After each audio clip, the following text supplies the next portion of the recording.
Então, bem-vindos à última mesa redonda desta tarde, desta vez dedicada à educação de idosos. Teremos o professor António Fragoso, da Universidade do Algarve, e a professora Maria Hermínia Lafin, da Universidade de Reims. E o moderador será o professor José Jacques Santos, da Universidade Estadual do Sudoeste da Bahia, a quem eu passo a palavra. Boa tarde a todos e todas. Inicialmente, eu gostaria de agradecer o convite da professora Carmen Cavaco para moderar esse momento, para coordenar esse momento. Também a presença da professora Maria Hermínia Lafin e do professor Antônio Fragoso, que compartilharam conosco esse momento, dando sequência à FISE, ao evento da FISE. Eu queria agradecer também a toda a equipe organizadora deste encontro. Já participo há muito tempo da FISE, sempre acompanho, o Carmen sempre nos envia. E tenho um carinho enorme pela Universidade de Lisboa, em específico. Fiz um estágio doutoral, melhor dizendo, com a professora Manuela Esteves, em 2019, a quem eu mando um abraço enorme, se ela estiver por aí nos ouvindo. Também na oportunidade tive a oportunidade de conversar com o professor Antônio Nova, João Pinhal e outras pessoas, Ângela Rodrigues, com quem eu aprendi bastante também naquele período. E a Carmen Manuela Esteves, até hoje a gente continua alguns processos de trabalho, de colaboração, a quem eu agradeço essa ponte, essa articulação entre Brasil e Portugal. Um prazer estar aqui também com outras pessoas de outros países que acompanham esta experiência e estas reflexões.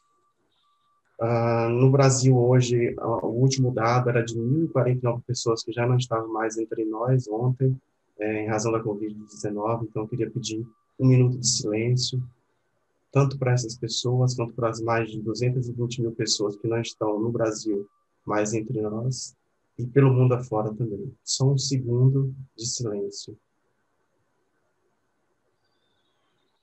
Obrigado. Eu falo de Vitória da Conquista, é um município baiano de mais de 350 mil habitantes, é a terceira maior cidade do nosso estado. Como você sabe, o Brasil tem uma dimensão continental. Falo da Universidade Estadual, onde eu atuo. Eu queria também abrir esse momento com a fala do Paulo Freire, em homenagem ao centenário, em setembro, que ele completaria 100 anos de idade. Se a educação sozinha não transforma a sociedade, sem ela, tampouco a sociedade muda. Se a nossa opção é progressista, se estamos a favor da vida e não da morte, da equidade e não da injustiça, do direito e não do arbítrio, da convivência com o diferente e não de sua negação, não temos outro caminho senão viver plenamente a nossa opção. Encarná-la, diminuindo assim a distância entre o que fizemos e o que fazemos.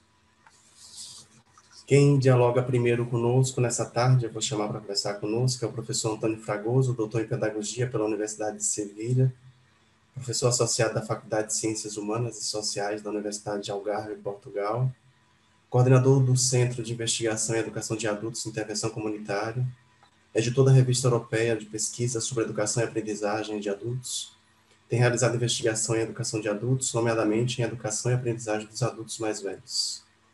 É um prazer tê-lo conosco hoje. E também a professora Maria Hermínia Lages Lafin.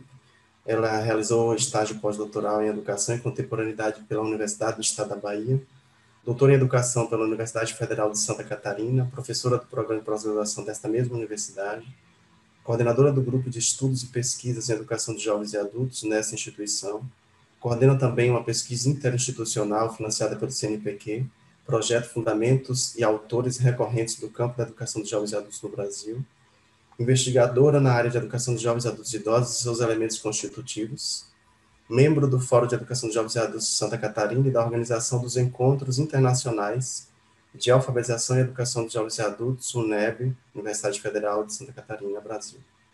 E é coeditora também da Revista Internacional de Educação de Jovens e Adultos. Existem várias outras informações nos currículos, mas eu trouxe uma síntese dos dois professores. Nós começamos, então, com algumas questões. Nós lemos as produções que os professores nos encaminharam, a professora Maria Hermínia e o professor Antônio Fragoso, e eu começaria com o professor Antônio Fragoso, provocando e trazendo algumas questões a partir do texto que ele nos encaminha.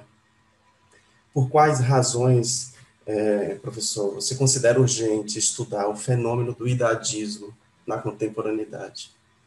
Como é que poderíamos compreender esse termo idadismo?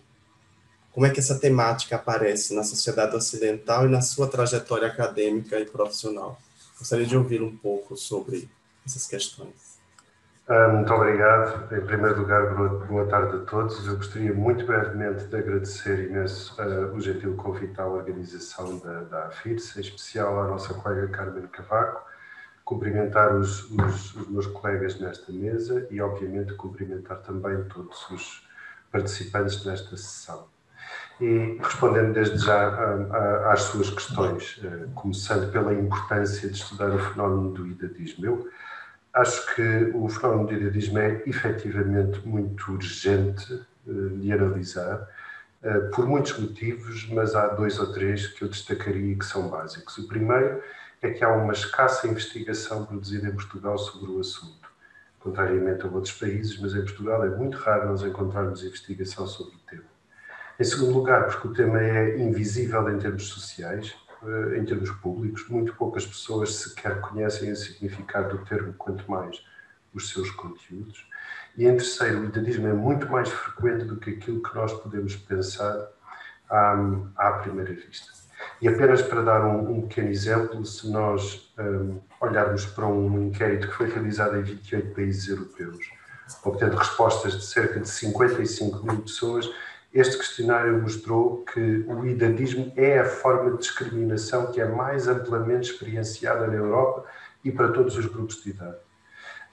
35% dos respondentes disseram que tinham já sido vítimas de um tratamento injusto apenas com base na idade, e isto é muito mais do que aqueles que responderam sentir um tratamento injusto com base, por exemplo, na discriminação de género, 25%, ou na raça e etnicidade, 17%. E mais ainda, 44% de todos os respondentes europeus viam a discriminação de idade como um problema muito sério. Mas este número subia para 61% em Portugal. E, portanto, isto quer dizer que o idadismo é um fenómeno frequente e que, eu diria mesmo, é até bastante preocupante.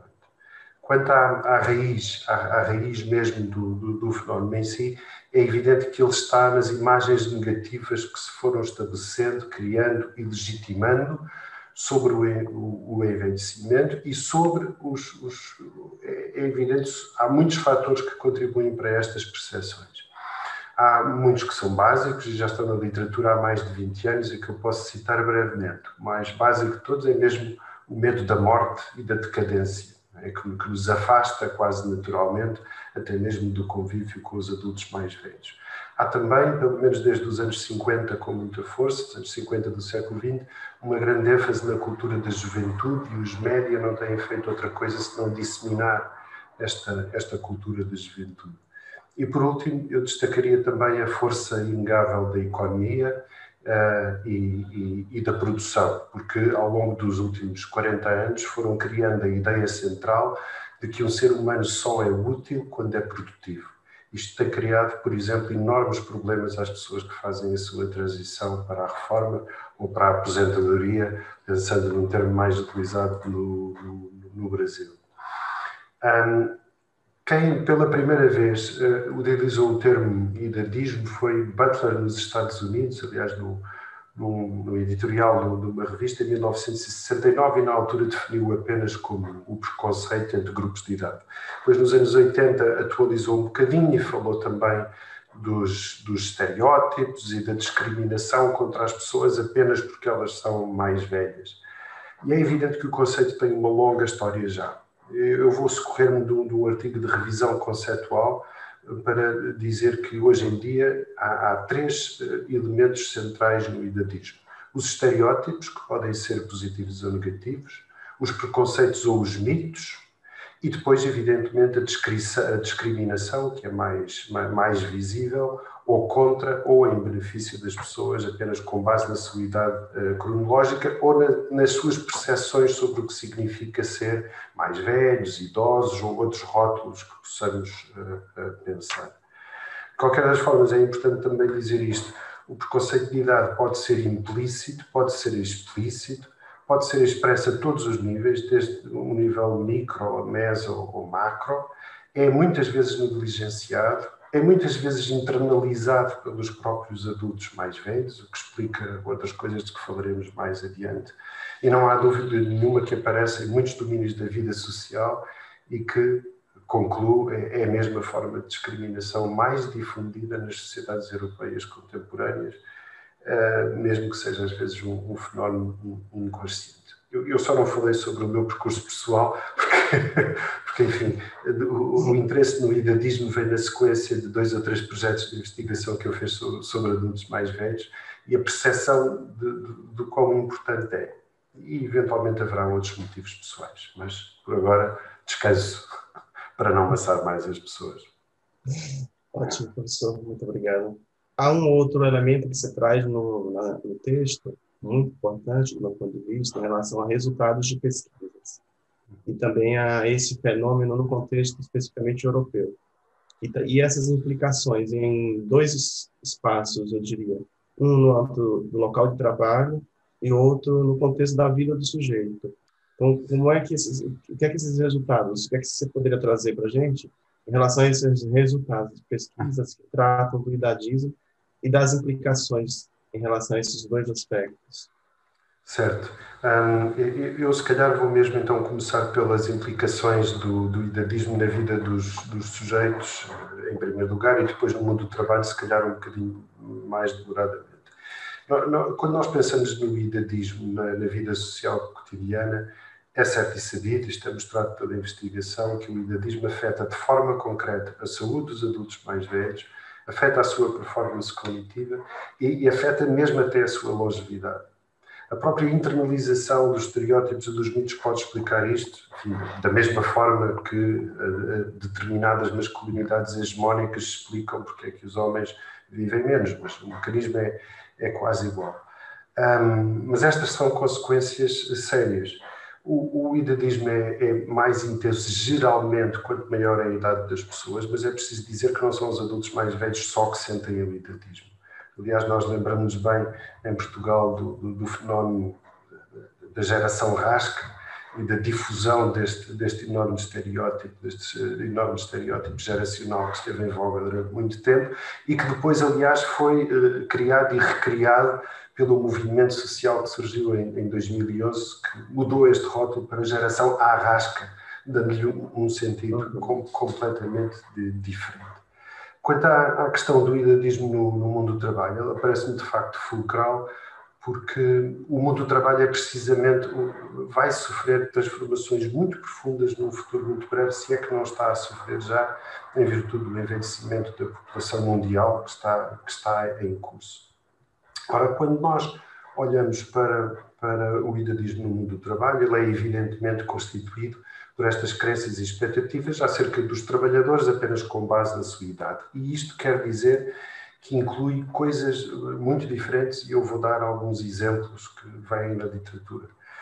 Por exemplo, inclui a recusa em contratar ou promover trabalhadores porque eles são mais velhos.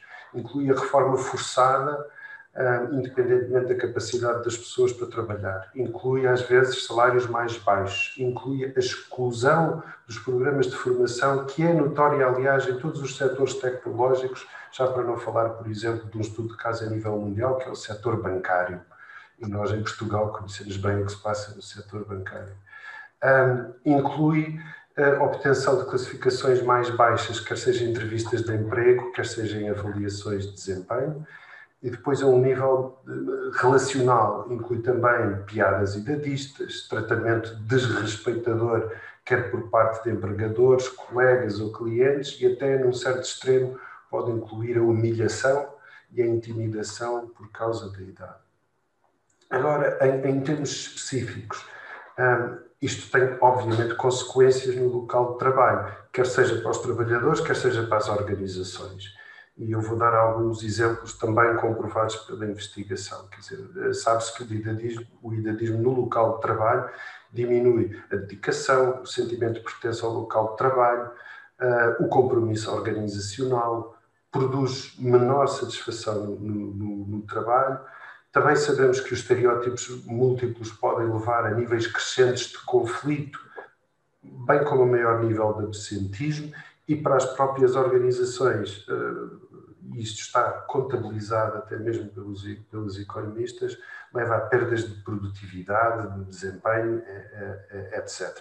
E isso, portanto, quer dizer que esta estereotipagem negativa afeta a forma global como num determinado local de trabalho se olha para um trabalhador mais velho, mesmo quando estes estereótipos são subtis. Ou seja, não só podem levar a discriminações bem visíveis, como, evidentemente, levam que os empregadores e quem toma decisões reforce o uso desses estereótipos para tomar decisões sobre o trabalho e a sua organização, e neste processo o que faz é intensificar-se a relação entre os estereótipos e a discriminação de idade. Nós também podemos olhar de forma muito breve, se calhar, para o que é que a investigação diz sobre os estereótipos mais comuns no local de trabalho. É que eles são tantos que a lista quase não acaba. Eu vou basear-me numa investigação que fez a revisão de 117 artigos de investigação e livros exatamente sobre o tema do idadismo, para revelar quais são os estereótipos mais comuns nos locais de trabalho. Os trabalhadores mais velhos supostamente têm pior desempenho, menos capacidades, são menos motivados e menos produtivos, mais difíceis de formar, menos flexíveis, menos adaptáveis. Enfim, estas coisas são relativas no local de trabalho. Têm menor capacidade de aprender, menor potencial de desenvolvimento profissional, menor estabilidade de emprego. Proporcionam, quando se contratam mais tarde já como adultos, menos tempo para que os empregadores retirem dividendos dos investimentos que fazem em formação, etc. Também há o estereótipo de que estes trabalhadores são mais caros, que recebem salários mais altos, que usam mais os benefícios sociais que têm à sua disposição. Há um estereótipo que obtém, de facto, classificações mais baixas, entrevistas de emprego, avaliações de desempenho, e devo dizer que também há estereótipos positivos. E eu guardei estes para o fim. Segundo estes estereótipos positivos, os trabalhadores mais velhos são confiáveis, leais, dedicados, menos propensos a faltar ao trabalho e ainda menos propensos a sair da organização. Mas, como é claro, e todos nós sabemos, os estereótipos podem ser verdadeiros e podem ser falsos. E eu vou muito brevemente dizer aqueles que se provou, exatamente através da mesma base, das mesmas investigações, que são verdadeiros. Primeiro e muito importante, o desempenho dos trabalhadores geralmente melhora com a idade, não piora. Eu repito que é para ficar bem claro, geralmente melhora com a idade. Isto não quer dizer que não haja investigações que também mostram que há algumas perdas. Há, mas quando são encontrados alguns declínios, eles são geralmente menores ou quase desprezáveis em termos das organizações. Também sabemos de facto que os trabalhadores mais velhos obtêm classificações mais baixas em entrevistas de emprego, em avaliações de desempenho, têm muita dificuldade em encontrar empregos e há investigações muito criativas sobre isto, e mais dificuldade em serem promovidos. Por último, é importante dizer duas coisas muito rápidas, que os próprios trabalhadores reforçam e mantêm os mesmos estereótipos de idade mesmo quando os prejudicam, porque obviamente isto é um processo inconsciente, e ainda que quando nós damos no local de trabalho informação relevante sobre todas estas questões, isso é suficiente, apenas a informação em si, para reduzir os efeitos dos estereótipos de idade. Eu terminaria por aqui a resposta a estas questões, Jackson. Obrigado, Sr. Antônio. Também na continuidade das suas argumentações, você faz um levantamento e apresenta algumas considerações importantes sobre essa discussão. Aqui eu queria que você destacasse, para a gente finalizar esse momento inicial, as principais estratégias que nessas pesquisas e nesses resultados de estudos temos encontrado para combater esses estereótipos e discriminações em relação à idade, né, ao idadismo. E o que é que você indicaria, também como pesquisador da área, que recomendações para nós que estamos acompanhando e discutindo essa temática, que estudamos o tema, você traria tanto para o campo da educação de adultos, quanto para o campo das políticas públicas? Muito rapidamente, então, para não roubar tempo à mesa redonda. É evidente que o combate ao idadismo deveria ser uma prioridade quer seja dos decisores políticos, empregadores e sindicatos, e a nossa investigação deveria contribuir ativamente para que as decisões pudessem ser tomadas de forma mais racional. Eu também queria dizer que na arena do mundo do trabalho as coisas são muito mais complexas do que parecem à primeira vista. E dou apenas um exemplo muito simples.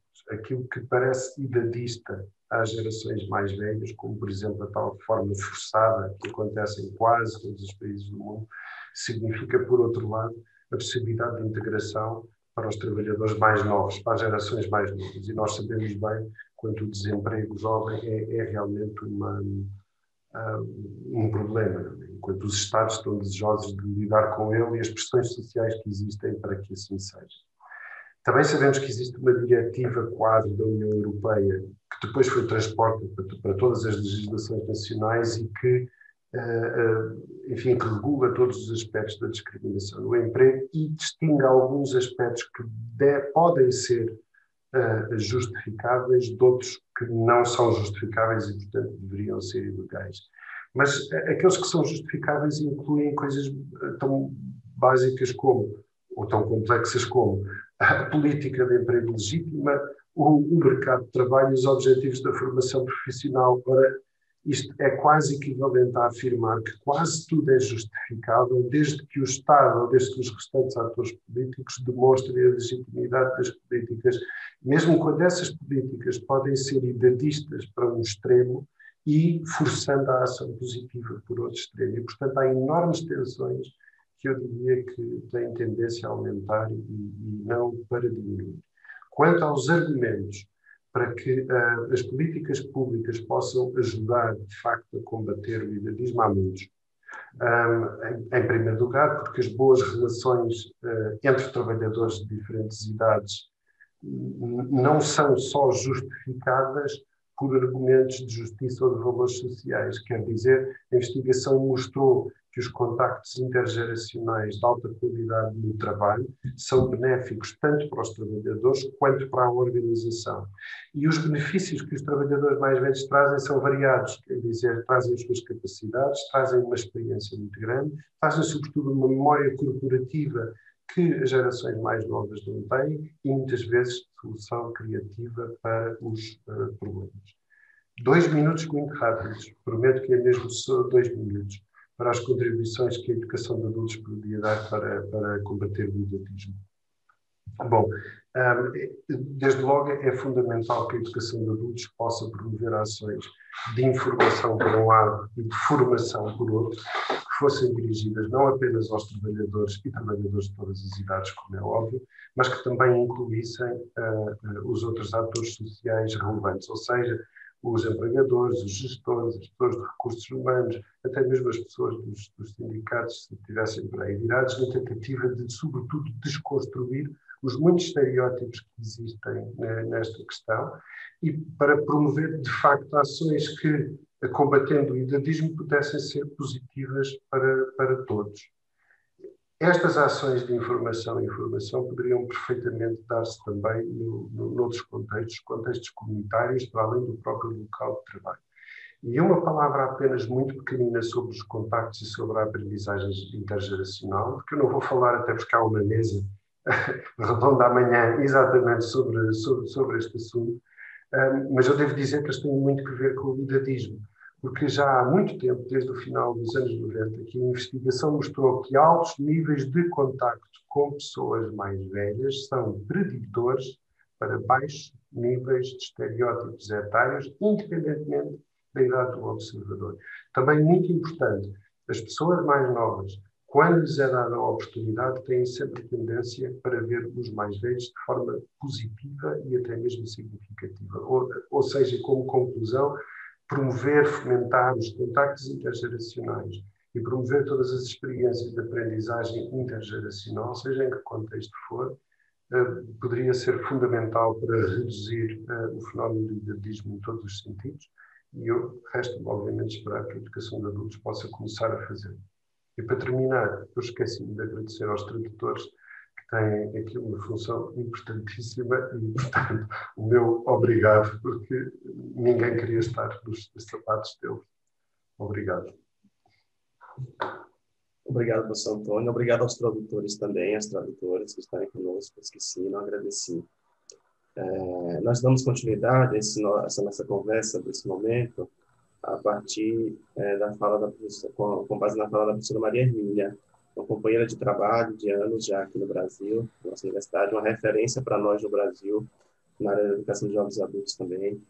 E a temática, algumas questões que eu pensei a partir do texto que eu li, Hermínia, e do trabalho que você nos encaminhou, em relação ao retrato, ao panorama das demandas de escolarização no Brasil, no contexto das pessoas idosas. Se você pudesse explicitar para todos nós aqui, somos 53 ali que eu estou observando, quem são essas pessoas idosas no Brasil e como é que essa temática vai se entrelaçando na sua trajetória também profissional.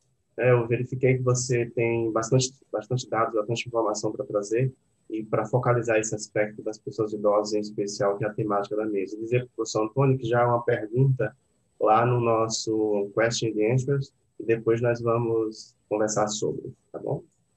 Bem-vinda, Hermínia. Obrigada, Jackson. Obrigada pelas tuas palavras carinhosas. Eu optei por usar, tá, a apresentação, até em função do número de dados que eu trago aqui para a gente, né? Então, vamos lá.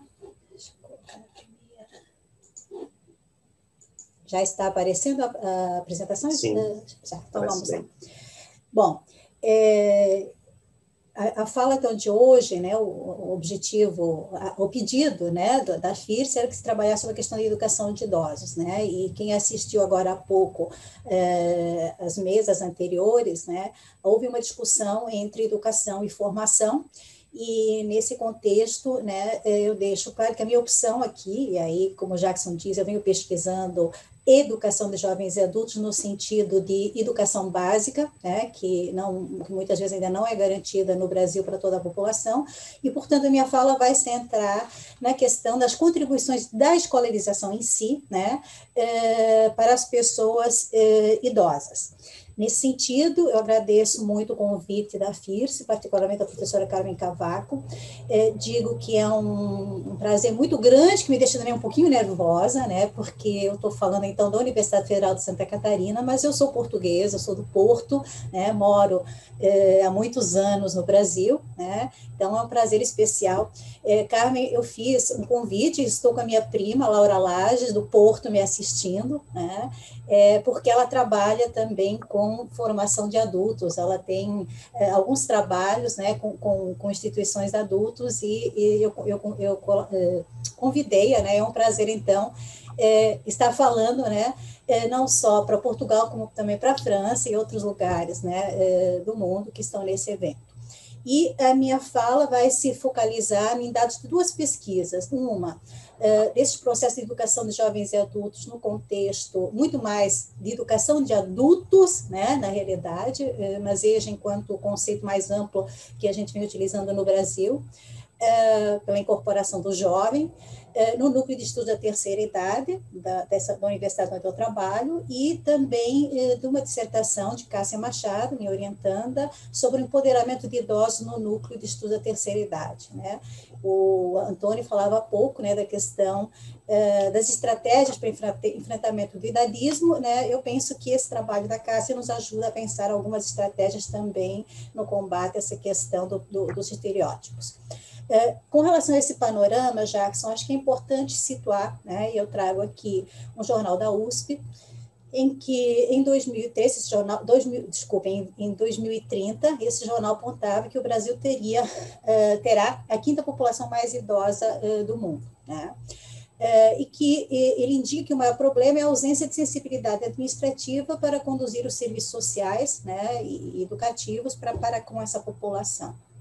O mesmo jornal nos aponta que, de acordo com a Organização Mundial da Saúde, o número de pessoas com idades superiores a 60 anos chegará a 2 bilhões de pessoas até 2050.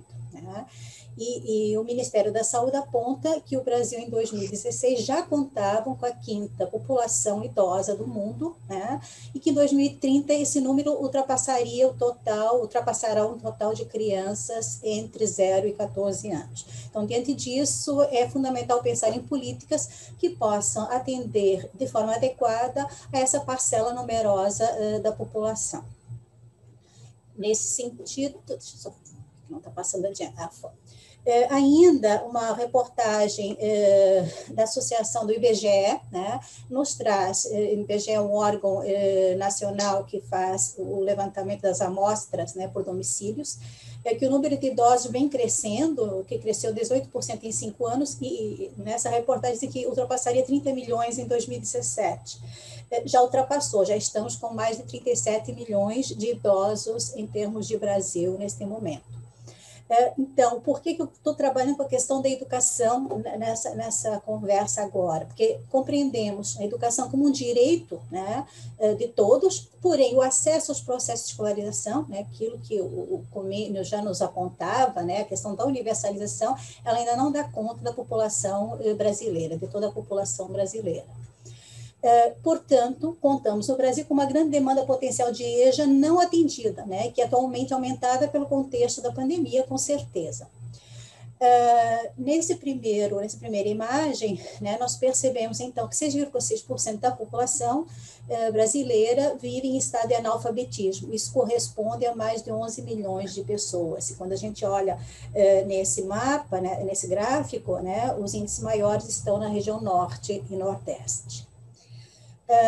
Ainda quando a gente vai pensar nessa demanda, é importante olhar para os dados que apontam, que vão indicar também o nível de instrução das pessoas acima de 25 anos ou mais, né, de idade. E se a gente olhar que temos os 6,6% em instrução, 33,1% que não concluíram o ensino fundamental. O ensino fundamental corresponde aos 9 anos de escolaridade em termos de Brasil. 8% só com o ensino fundamental e 4% com o ensino médio incompleto, né? Os 3 últimos anos para completar os 12 anos de escolaridade obrigatória. Lógico, quando a gente faz essa somatória, nós temos uma demanda potencial de escolarização de 52% da população com mais de 25 anos de idade ou mais. Isso significa, né, quando a gente olha para a tabela que nos mostra a população brasileira, nós contamos com mais de 211 milhões de habitantes, mais de 211 milhões de habitantes.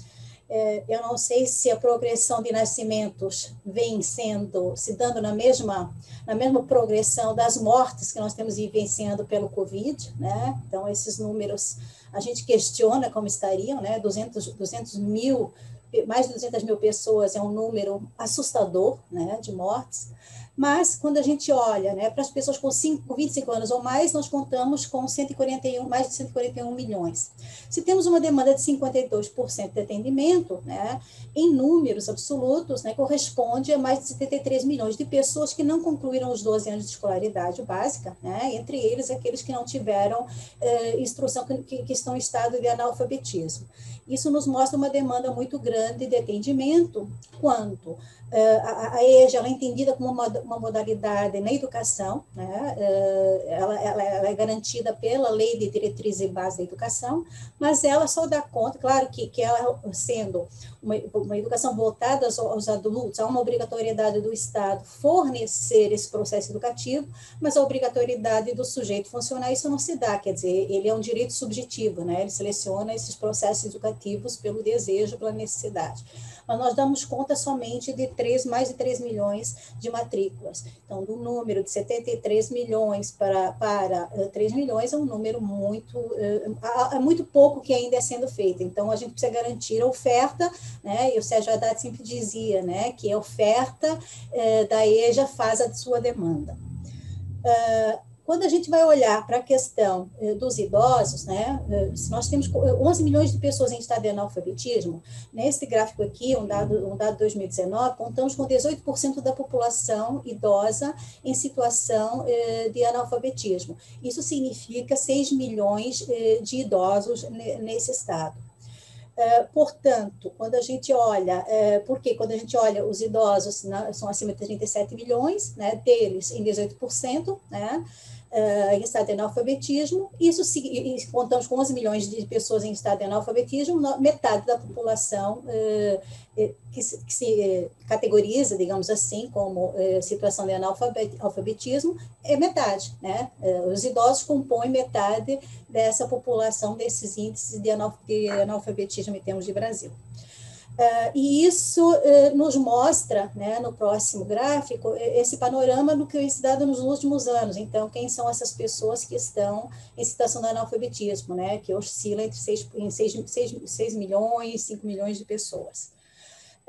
Ainda, então, cruzando também a questão do número médio de estudos das pessoas acima de 15 anos, né, e aqui a gente pode ver em amarelo as pessoas acima de 60 anos, né, nós percebemos que a média de escolaridade é menor, né, e principalmente quando a gente vai olhar para a população preta e parda, esse número também decresce, como a gente pode ver, aqui está um recorte, né, então, além dos dados de analfabetismo, temos uma média de 6,6 anos de escolaridade dos idosos. Isso aponta novamente para uma demanda potencial de oferta para essa escolaridade. Essa acho que era a primeira questão, né, Jackson? Isso. Tá, vamos lá. A joia. Não, pode continuar. Posso continuar? Então, você tinha me perguntado, né, acho que você já fez, né, a próxima, né? Eu não me lembro se você já me trouxe para contar um pouquinho. Esse panorama da EJA, porque o que você nos traz assim, muito importante para a gente entender essa correlação de 3 categorias, do meu ponto de vista: classe social, raça, gênero.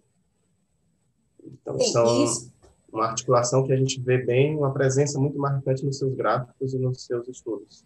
E isso é uma das questões que mexe também depois na questão da pesquisa apresentada, né? Quando você me pediu para eu falar um pouquinho sobre a pesquisa no núcleo de estudo da terceira idade, falar um pouquinho da questão dos reconhecimentos, né? Isso, do empoderamento e reconhecimento social desses sujeitos. Tá. E quais seriam os principais desafios, né? Você tinha me perguntado. Bom, primeiro olhar, né? Primeiro que a gente, quando olha para os idosos, a gente constata que nos dados estatísticos, contamos, além dessa demanda de idosos, nós temos já vários estudantes idosos frequentando as turmas de EJA. Contamos também com familiares em estudo na velhice, quer dizer, o nosso grupo de pesquisa conta com várias pessoas com familiares que estão em seus estudos. E o projeto institucional do Núcleo de Estudo da Terceira Idade, em que isso a gente vai olhar, são histórias que se interligam, mas que vinculadas pelo desejo de apropriação de saberes nesse momento escolarizados, né? Então, a gente traz Charlot para nos ajudar a pensar a relação de saber com o mundo e a necessidade do aprender constante nosso. O Núcleo de Estudos da Terceira Idade, ele fica no campus da UFSC, né? Ele atende já há muitos anos, tem uma história de mais de 20 anos, e vem trabalhando com a questão da saúde, com questões de acesso às tecnologias, com como é que se chama? Manuais, trabalhos manuais, coral e etc. E em 2008 eu fui procurada pela coordenação porque tinha uma população, uma camada da população que não tinha acesso a esse núcleo, né, que era uma camada da população mais empobrecida e que não tinha acesso porque não tinha acesso ao conhecimento escolar. Então, muitas vezes não sabiam ler e escrever. E essa demanda trouxe a necessidade de criar um projeto de escolarização, inicialmente de alfabetização, né, junto nessa parceria com o Núcleo de Estudos da Terceira Idade. O projeto... Você pode falar um pouquinho mais devagar para a tradução? Como boa portuguesa, tem que falar rápido, né? Não tem jeito, né? Mas eu vou mais devagar. Desculpe, peço desculpa aos facilitar a tradução também. Obrigado. Me desculpem, vou tentar falar devagar.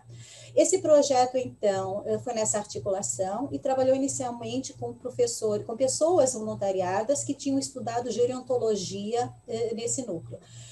O que acontecia é que essas pessoas não garantiam o direito à educação a esses idosos, porque eles não tinham habilitação específica, os idosos não tinham alimentação escolar e nem aqueles menores de 60 anos não tinham o vale-transporte, né, para se locomoverem. Nesse sentido, em 2009, nós procuramos a Secretaria Municipal de Educação, que assumiu o projeto, institucionalizou, mas continua frequentando no núcleo de estudo da terceira idade. Então, o órgão público assume a institucionalização como educação básica, com todos os seus professores, com uma proposta curricular adequada e também com materiais curriculares adequados. Aqui, eu gostei de trazer aqui essa ideia. No início, a gente fez uma sacola, né, com cartaz no início do curso, e também um livro que a gente intitulou de Alfabetização de Adultos.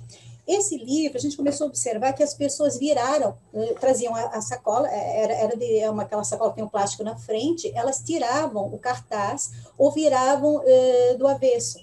E aí a gente começou a analisar, né? Na realidade, eles estavam ali, né, não para terem uma etiqueta, né, de como sujeitos que estavam em alfabetização, em situação de analfabetismo, né? E aí a gente começou e trocou, né, o curso, né, para curso de leitura e escrita para idosos e adultos, né? Isso é diferente você estar na universidade para participar de um curso de leitura e escrita no âmbito da universidade do que em situação de participação no processo de alfabetização. Então, esse é um primeiro movimento de resistência desses idosos, né, junto ao trabalho. As turmas estão organizadas com ensino fundamental pela prefeitura, pela rede municipal, e o ensino médio pela rede estadual, que é a organização como se dá em termos de Brasil. Nós contamos, então, com uma turma que corresponderia do 1º ao 5º ano, e 2 turmas corresponderiam do 6º ao 9º ano. E depois, então, mais uma turma do 10º ao 12º ano. Vamos lá. Quais são, então, essas contribuições de escolarização do empoderamento dos idosos, né, em suas vozes e sentidos, né, que foi a tua segunda pergunta, né, Jackson? Pensar essa questão da velhice, da escolarização, como é que é possível esse empoderamento? Trazemos a noção de empoderamento a partir da perspectiva freiriana, né, evidenciada em várias obras do Freire, como Medo e Ousadia, Alfabetização e Leitura de Mundo, Leitura da Palavra, Pedagogia do Oprimido, e na obra também de Teresa Kleber Lisboa, que trabalha cruzando esses 3 elementos que tu falaste agora, gênero, classe e etnia, né, quando ela pensa a trajetória de mulheres imigrantes. E também na escolarização, para pensar a conceituação de escolarização, a relação com o saber escolar, na concepção de Bernard Charlot e também na perspectiva freiriana. Paulo Freire nos traz uma noção que o empoderamento, né, ele aproxima o empoderamento da noção de classe social, né? Então, esse empoderamento não se dá num processo eminentemente individual, mas sim coletivo, né, que essa questão do empowerment de classe social envolve a questão de como a classe oprimida, a classe trabalhadora, né, através de suas próprias experiências, de sua própria construção de cultura, se empenha na obtenção do poder político. Isso indica um processo político dessas classes dominantes que estão buscando a própria liberdade na noção de educação uma frente de luta, né? Trazendo Freire e Shor. Já a Teresa Kleber Lisboa vai compreender o empoderamento a partir da questão da consciência política, que essa é uma condição básica, trazendo esse processo de conscientização tomado nas referências também de Paulo Freire, em que é preciso ver, que é perceber a realidade e sua dinâmica, refletir ou analisar criticamente, quer dizer, compreender a mesma realidade dinâmica e contraditória como um processo social, e intervir, né, agir e intervir sobre essa realidade para transformá-la. Então, com essa noção de empoderamento que nós trouxemos no âmbito da pesquisa. Os idosos na pesquisa têm diferentes origens, vivências, situações financeiras, relações familiares, condições de saúde, crenças, costumes e modos de ser, pensar e agir diversificados, né? Nessa pesquisa em específico, foram 11 sujeitos, 10 do sexo feminino, então vamos dizer porque a questão de gênero não se faz, como é que as mulheres se autorizam também a voltar para os processos de escolarização, e apenas um do sexo masculino, com idades entre 62 a 82 anos. São 9 estudantes do segundo segmento, e 2 dos últimos anos, né, do 10º ao 12º ano. E não contamos com estudantes do primeiro segmento, eles não se autorizaram. Então, isso também já é um indício, uma evidência da importância da autonomia que os processos escolares também lhes permitam participar de diferentes ações para além só do processo de escolarização. A maioria é formada por mulheres, então o contexto cultural histórico dessas mulheres meninas, né? Então, quando homens e meninos, ao abandonarem a escola, ou que por algum motivo não a frequentaram, isso traz uma importância grande, né? Principalmente se a gente olhar para a primeira parte do século passado, em que as mulheres não tinham o direito à educação, né? E o seu lugar destinado era o espaço privado, o espaço doméstico, e esse espaço doméstico, muitas vezes, na maioria dos casos, voltadas às ações domésticas. Claro que aqui a gente não consegue fazer uma discussão mais ampla, mas acho que é importante pensar essas questões ao pensar quem são esses estudantes. E que se percebe que o fato dessas, principalmente das mulheres idosas, muitas viúvas, e muitas delas dizem, né, agora que eu sou viúva, eu posso cuidar de mim, eu posso estudar. Tem depoimentos de mulheres dizendo isso. Viúvas e casadas que saem do espaço doméstico e passam a ingressar no espaço público, no âmbito da universidade, da comunidade, e etc. E fazem valer esse direito de poder estudar. Lisboa nos diz isso, né, que essa conquista é importante porque as disparidades no acesso, acho que o Antônio falou um pouquinho sobre isso, que as disparidades no acesso à educação é uma das formas de contribuir para a desigualdade entre homens e mulheres, entre a questão também dos idosos. Quando a gente percebe, então, o que eles nos trazem, né, que se percebem mais atuantes, quais são essas contribuições, né, que posturas que essas pessoas apresentam ou se identificam, porque elas falaram sobre elas, né, quando elas se percebem mais atuantes. Elas Ainda mais 3 minutinhos, viu? Então, vamos lá. Elas sentem-se mais... Por conta das questões, que tem 2 questões para a gente conversar depois. Sentem-se em condições de opinar, decidir, questionar, de agir conforme a sua vontade, ao estarem mais conscientes de suas ações com o mundo, né? Como é que elas se relacionam com outras pessoas, reconhecem os avanços e dificuldades em suas aprendizagens, né? Elas querem aprender para concretizar outros projetos pessoais e em sociedade, participam das discussões e decisões familiares, tanto em sala de aula, na comunidade, no net, em outras situações em sua vida, em sociedade, e particularmente no espaço dos processos de escolarização no net, sentem-se felizes e fortalecidos para lutarem por melhorias para suas vidas e exigir mais reconhecimento e valorização social.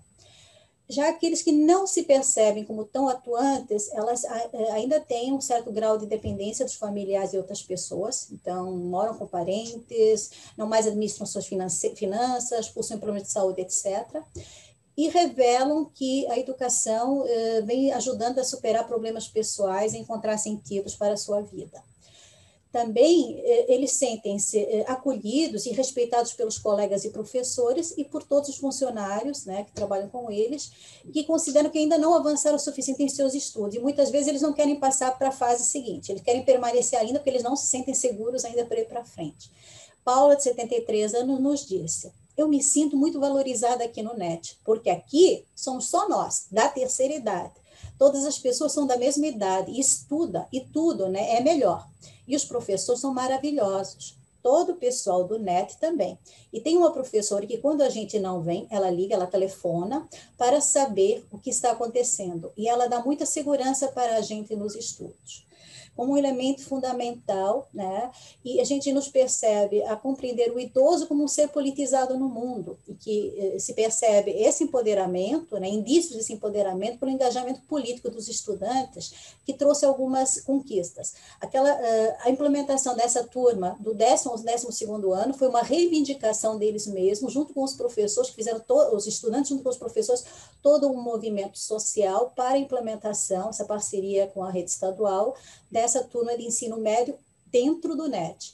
E, além disso, da solicitação e da conquista de mais uma turma, que só funcionava à tarde, no turno matutino do 6º ao 9º ano. Então, aqui a gente começa a perceber esse empoderamento com a possibilidade de participação em outros projetos, de participar de pesquisas científicas, de se autorizarem, de darem entrevistas para jornais. Tem uma que publicou o seu livro e divulgou na imprensa.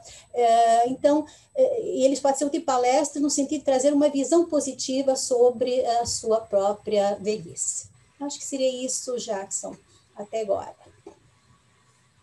Tá ótimo, Hermínia. Excelentes reflexões que vocês trazem para provocar o nosso diálogo para esse momento aqui, dando continuidade à FISE.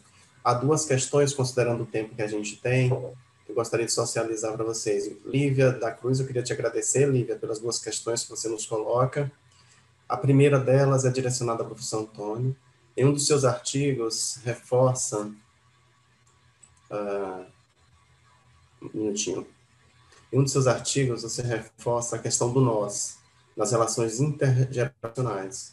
Como essas relações podem contribuir para que se percebam os valores das vivências e dos saberes nas diferentes fases da vida? E em relação à professora Hermínia, há uma pergunta também encaminhada por Lívia, que ela diz o seguinte: tendo como referência, Hermínia, a realidade que você atua aí de acompanhamento com as pessoas idosas em Santa Catarina, como é que você percebe que são estabelecidos os diálogos entre a educação formal e a educação não formal? Aí eu queria também, Hermínia, que você aproveitasse e falasse das recomendações a partir dessas suas pesquisas no seu trabalho. Vamos começar com o Antônio, retomar?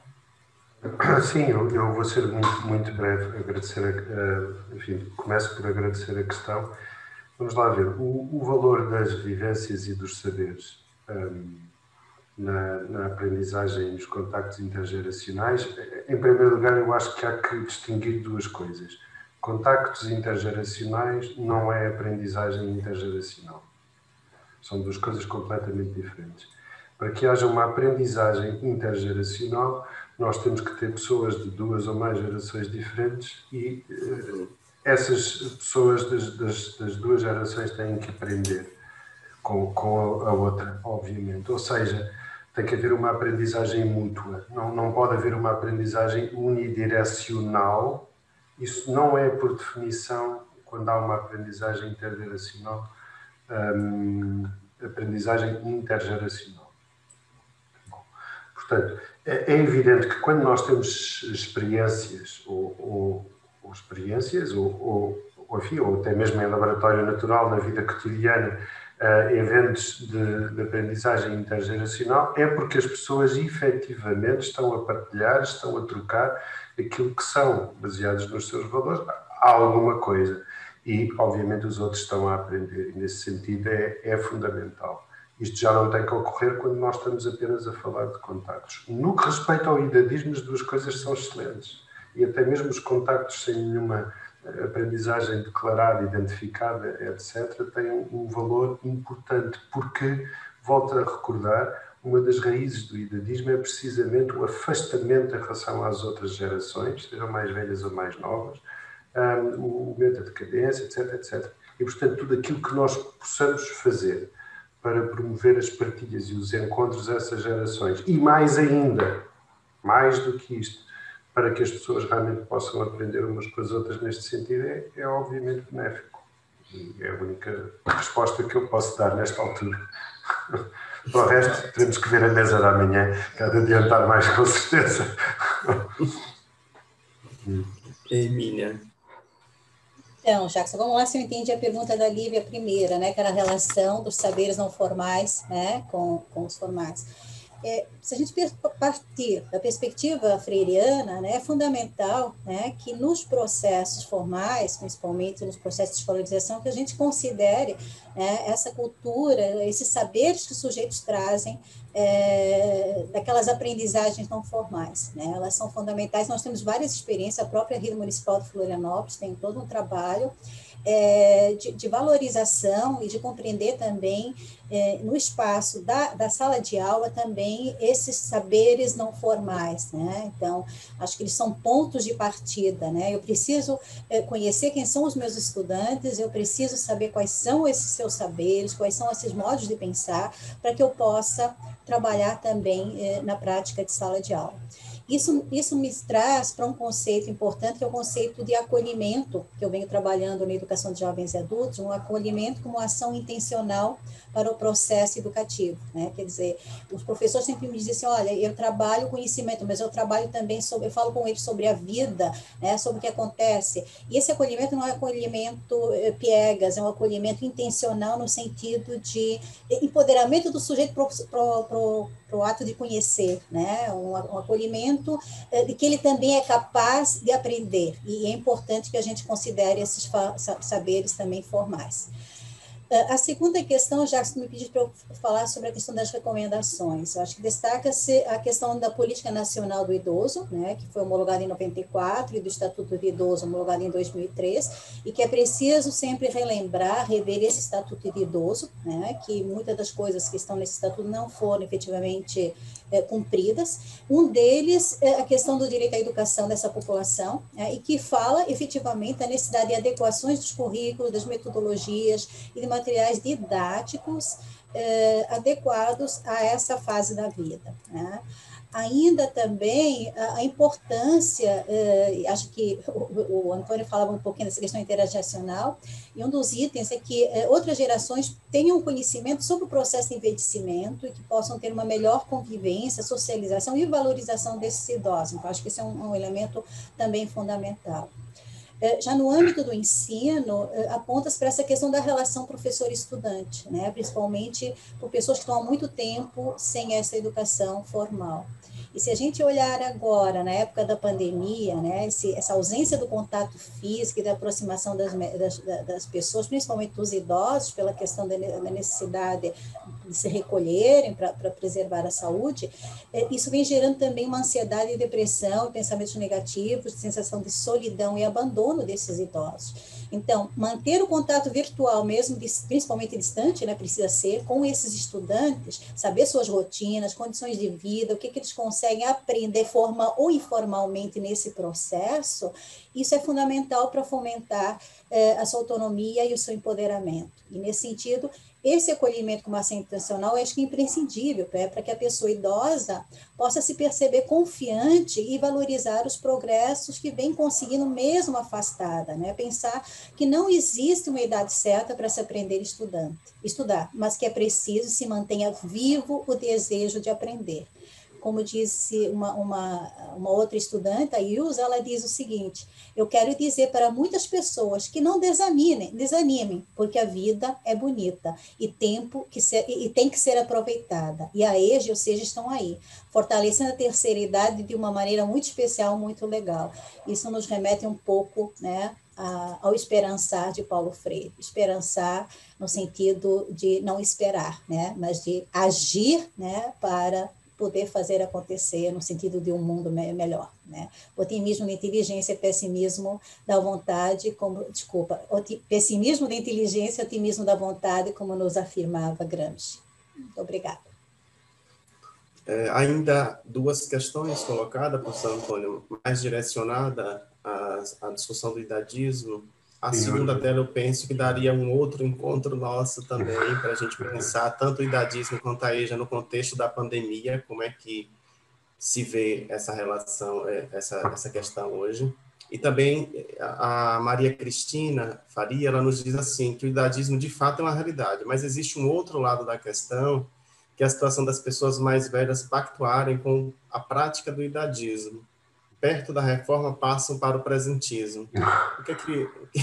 O que é que você refletiria sobre? E a outra questão é do Antônio Coelho, obrigado também, Antônio, como a pandemia está interferindo com o idadismo e a EJA, que eu penso que daria outro simpósio. Sim, é verdade, daria um outro simpósio. Um comentário muito rápido para a questão da Maria Cristina Faria, foi o que disse? Eu suponho que sim. Sim. Que é, eu quero dizer o seguinte: pactuar ou internalizar o idadismo não é outro lado da questão do idadismo, é exatamente o mesmo lado, é exatamente a mesma questão. Isto é, um dos grandes problemas do idadismo, um deles está exatamente no facto de nós internalizarmos todos os estereótipos e todos os mitos que existem à nossa volta e que até num certo sentido, podem constituir, se nós quisermos, um sistema de vigilância, tal como existem sistemas de vigilância para manter, sei lá, masculinidades ou feminilidades hegemónicas ou por aí adiante. Portanto, o problema está exatamente aqui. É que quanto mais invisível e menos se discutir, e menos se identificar e menos se desconstruir, mais implícito é o idadismo, menos se reclama, menos se nota, mais se internaliza. E essa internalização, como eu já disse há bocado, tira anos de vida. Muito simplesmente isto. Portanto, é um problema. Mas é a mesma questão. A pandemia realmente era preciso outra conferência, mas, sobretudo, eu creio que para já não há investigação decente feita sobre este assunto. É a primeira coisa. A única coisa que nós podemos fazer neste momento é especular. Mas não custa especular que para os adultos mais velhos que estão institucionalizados ficaram ainda mais separados da comunidade, ficaram com menos relações com pessoas de outras idades, ficaram mais isolados, ficaram mais tudo. Portanto, não pode fazer bem a ninguém. Sobretudo, de facto, quando as pessoas estão institucionalizadas. E é o único comentário que eu posso fazer rápido agora, porque senão nem a Maria Hermínia tem tempo para dizer nada. Por isso, calmo já. Pedindo desculpas às tradutoras pela rapidez. Hermínia, alguma palavra final? Sobre a questão da pandemia, né, Jackson, a gente fez algumas lives aqui, né? Quem sabe, de repente, a gente pode até indicar ali as lives do Fórum de EJA, de repente, eu posso indicar depois no grupo aqui, porque a gente fez toda uma discussão, né, da questão da valorização mesmo dos processos educativos que estão se dando nessa época da pandemia, de valorizar aquilo que tem sido trabalhado também como parte integrante dos processos educativos, né? E não apenas como uma ocupação dos tempos. A gente tem brigado um pouco por isso, né? De valorizar esse saber que tem sido construído nesse momento. Acho que seria um pouco isso, Jackson, porque daria uma nova discussão mesmo para a gente poder... E quando a gente trata dos idosos, isso é mais complexo ainda, porque quando a gente vai trabalhar com aqueles em situação de alfabetização, muitas vezes eles também não têm acesso às tecnologias, não têm como lidar com as tecnologias. E essa aprendizagem de como lidar com as tecnologias é um outro desafio, né? É um outro desafio que os educadores vêm tendo, né? Particularmente aqueles que têm acesso à tecnologia. Quem não tem, porque as condições objetivas e materiais não o permitem, é um problema mais sério ainda, né? Acho que resta só o telefone mesmo. Tá bom? Obrigada, Jackson.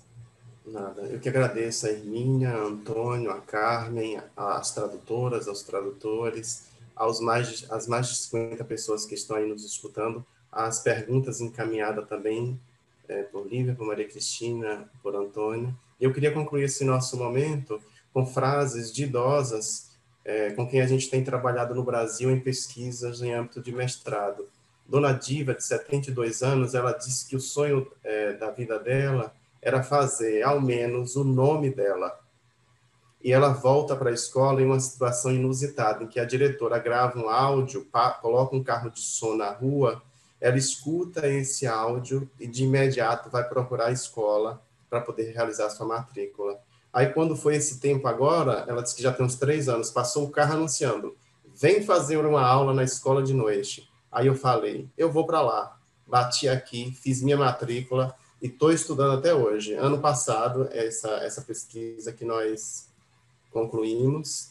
E um poema, vocês conseguem ver aí bem? De Cecília, também dessa instituição. Ela diz o seguinte, poema de uma mulher trabalhadora, honesta e direita, que apenas aprendeu a trabalhar. Quando criança, fui à aula, não precisei de ninguém me levar. Eu mesmo fui só, sem ninguém matricular. Fiquei 8 dias. Fui à escola, mas não tinha o que comer. Então resolvi, para quê? Pedi minha mãe, me ensina a fazer. Ela respondeu, que é isso, menina? Larga isso para lá, você tem que trabalhar.